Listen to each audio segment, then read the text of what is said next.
Hello students, in this lecture we discuss basic operations on the signals.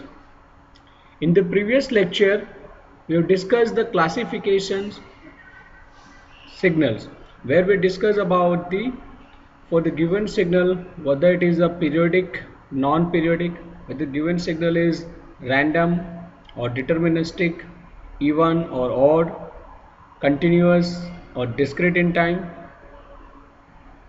energy or power signal, so that we discussed in the previous lecture. Now in this lecture, after classifying the signals, we can perform the certain operations on the signals.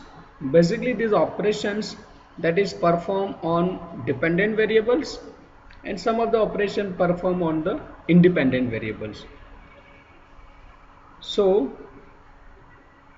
this is the content of the today's lecture. We'll discuss about the amplitude scaling. Basically this is the operation performed on the dependent variables where we can scale the amplitude of the signals.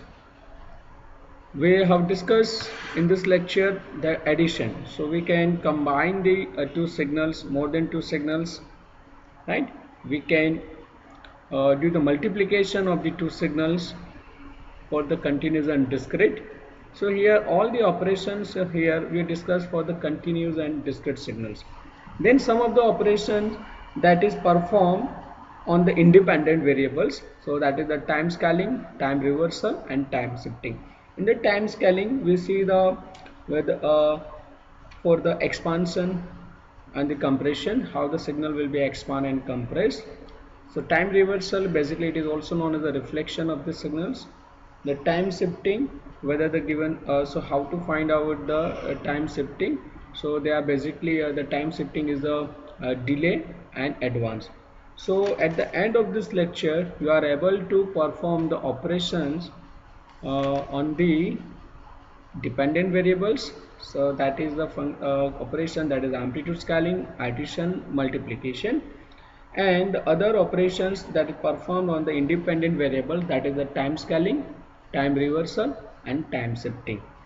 So this is the outcome of this lecture. Thank you.